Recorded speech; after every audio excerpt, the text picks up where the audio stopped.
आगे ऋषि कहते हैं, हे व्यास जी महाराज, हे सूत जी, और आगे की कथा श्रवण कराइए। तब सूत जी महाराज कहते हैं कि हे ऋषियों, आगे अत्रि जी के यहाँ भगवान शंकर का जन्म हुआ, उसकी कथा आती है, तो वह कथा विस्तार से सुनो। दुर्वासा ऋषि के रूप में भगवान शिव माता अनसुईया के यहां जन्म लेते हैं।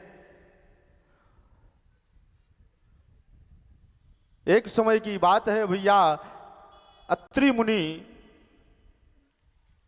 और मां अनसुईया पुत्र कामना के लिए दोनों घोर तप करने लगे। हजारों वर्ष तक दोनों ने तपस्या की। तपस्या करने के बाद भगवान शंकर, भगवान ब्रह्मा, विष्णु तीनों प्रकट हो गए सामने।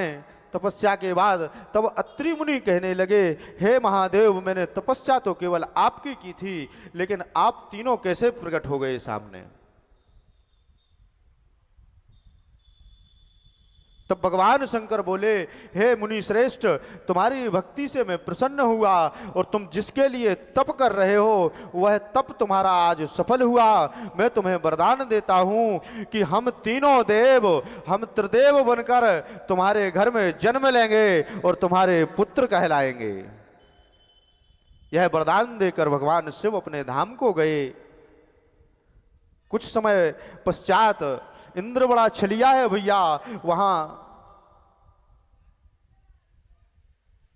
मां अहल्या की कहानी सब लोगों ने श्रवण की है, लेकिन भैया वहां पर अहल्या की जब कथा आती है तो ये कथा भी आती है। देखो, वो तो ऋषि पत्नी थी, गौतम जी की नारी थी अहल्या।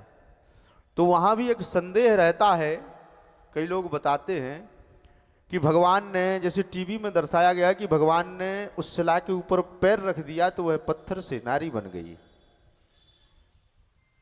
लेकिन ऐसा कहीं लिखा नहीं है। लिखा है कहीं? पढ़ा हो किसी ने तो बताओ। ऐसी शिला पर पैर रख दिया भगवान ने तो वो नारी बन गई। तो अब ये बताओ, अगर भगवान राम का जीवन सदाचारमय है भैया, कृष्ण भगवान बात अलग है, वो छलिया है, लेकिन भगवान राम मर्यादा पुरुषोत्तम है, वह मर्यादा में रहते हैं। तो भगवान राम क्षत्रिय हैं और अहल्या ऋषि पत्नी है, वो ब्राह्मणी है। तो भगवान क्या उसको चरण छुआ सकते हैं? ऐसा हो सकता है? जब ऐसा नहीं हो सकता कि चरण छुआ सकते हैं, तो वहां यह तो नहीं लिखा कि चरण छुआ सकते हैं। लेकिन हमने पढ़ा यह भी नहीं है कि वो धूल गई कैसे वहां। उसमें लिखा क्या है?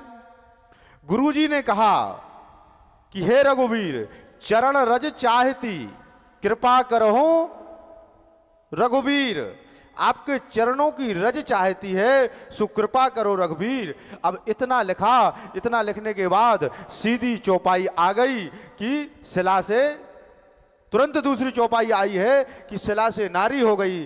तो वह धूल अब चाहे लक्ष्मण जी ने पैर से उठा के दी हो, चाहे गुरु जी ने दी हो, चाहे भगवान ने अपने हाथ से उठा के डाल दी हो, या पैर झटकार दिया हो, ये किसको पता।